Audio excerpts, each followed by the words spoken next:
June 4th. Letter to Dr. Strauss. Copy. Dear Dr. Strauss, under separate cover, I am sending you a copy of my report entitled The Algernon-Gordon Effect, a study of structure and function of increased intelligence, which I would like to have you read and have published. As you can see, my experiments are completed. I have included in my report all my formula as well as mathematical analysis in the appendix. Of course, these should be verified. Because of its importance to you and Dr. Newmart, and need to say to myself too, I have checked and rechecked my results dozens of times in the hope of finding an error. I am sorry to say the results must stand.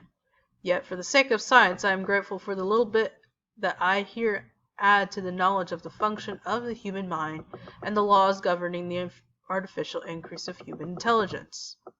I recall your once saying to me that an experimental failure or the disapproving of theory was important to the advancement of learning as a success would be.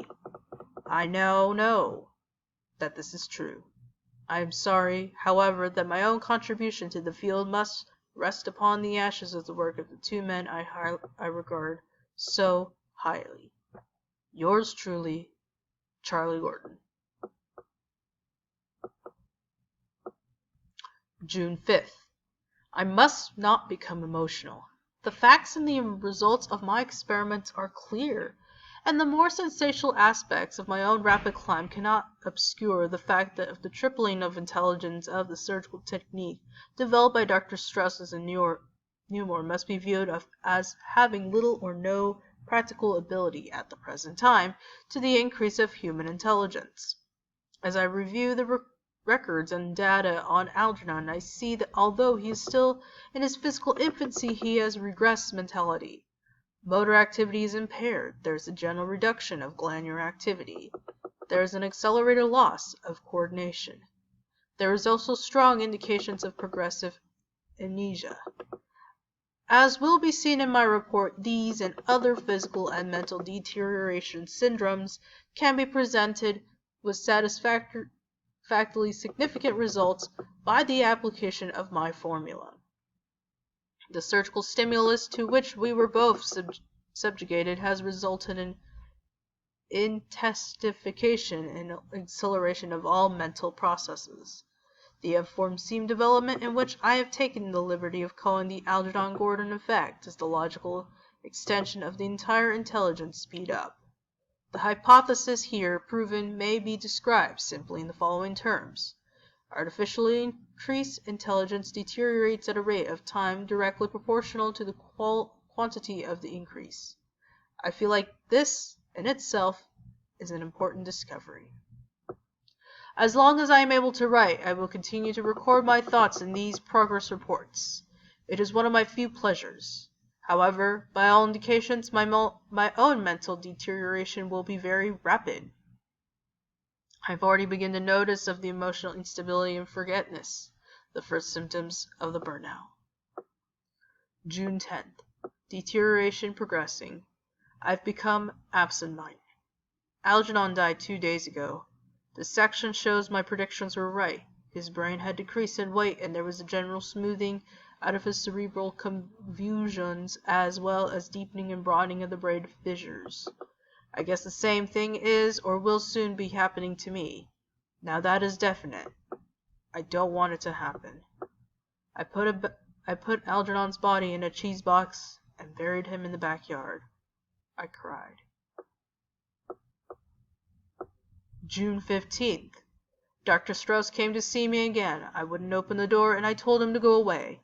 I want to be left alone, to be by myself. I have become touchy and irritable.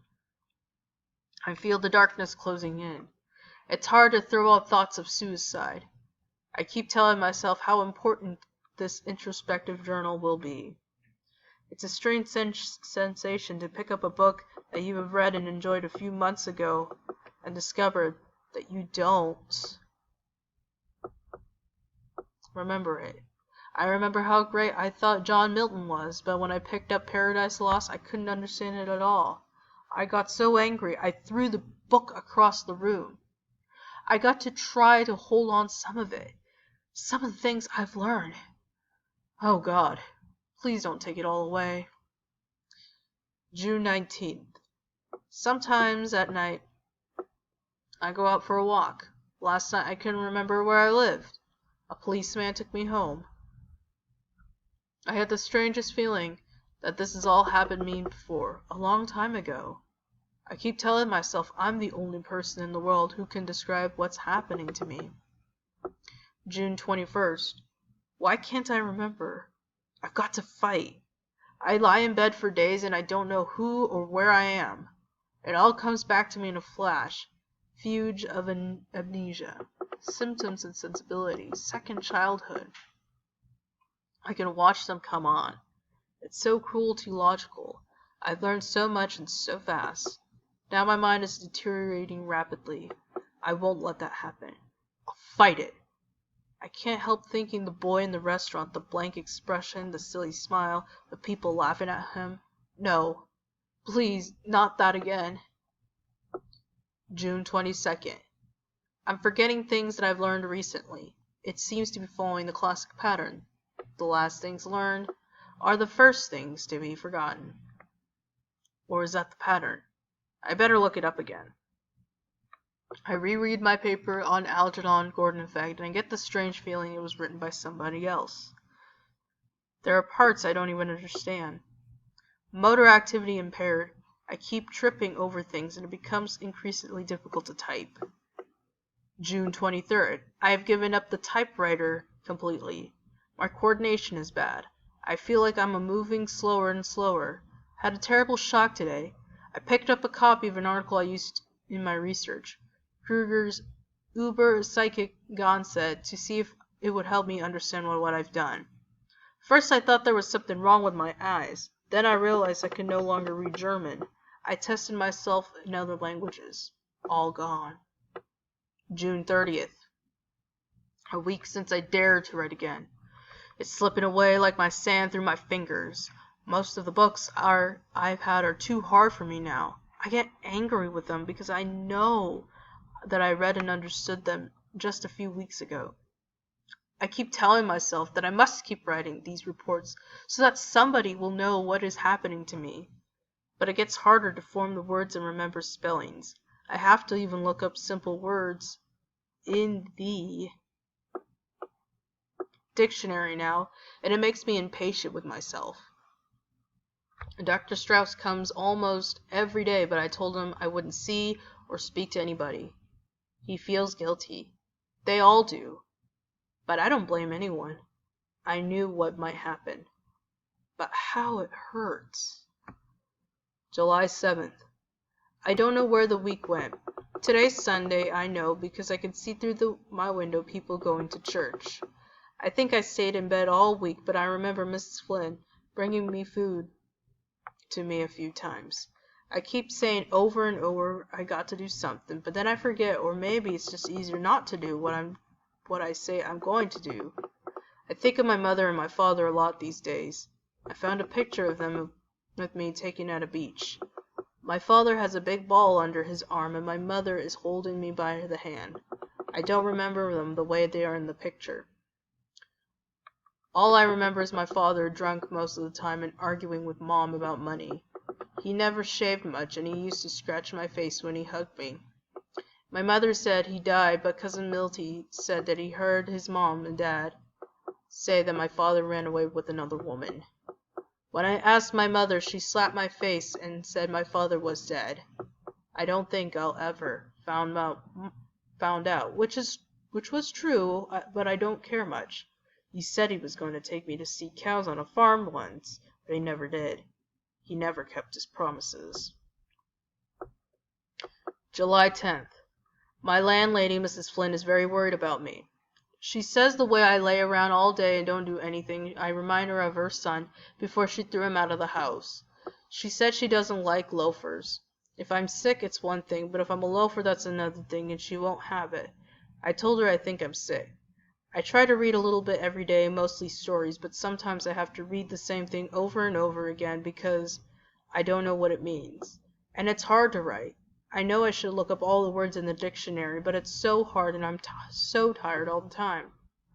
Then I get the idea I would only use the easy words instead of the hard, long ones. That saves time. I put flowers on Algernon's grave about once a week. Mrs. Flynn thinks I'm crazy to put flowers on a mouse's grave, but I told her that Algernon is special. July 14th. It's Sunday again.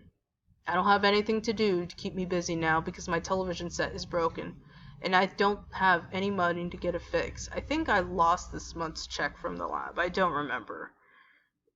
I get awful headaches and aspirin doesn't help me much.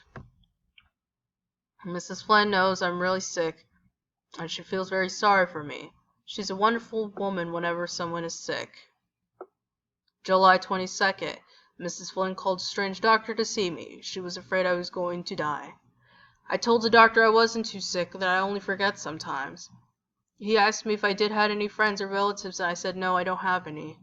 I told him I had a friend named Algernon once, but he was a mouse and we used to run races together.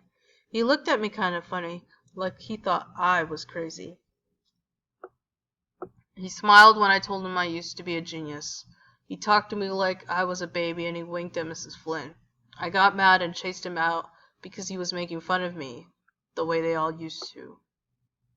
July 24th. I have no more money and Mrs. Flynn says I got to go to work somewhere and pay the rent because I haven't paid for over 2 months. I don't know any work but the job I used to have at Donkin's Plastic Box Company. I don't want to go back there because they all knew me when I was smart and maybe they'll laugh at me. But I don't know what else to do to get money. July 25th. I was looking at some of my old progress reports and it's very funny, but I can't read what I wrote. I can make sense out of the words, but they don't make sense. Miss Kitty Ann came to the door and I said, "Go away, I don't want to see you." She cried and I cried too, but I wouldn't let her in because I didn't want her to laugh at me. I told her I didn't like her anymore. I told her I didn't want her to be smart anymore. That's not true. I still love her, and I still want to be smart, but I had to say that, so she'd go away. She gave Mrs. Flynn money to pay the rent. I don't want that. I got to get a job. Please, please not let me not forget how to read and write.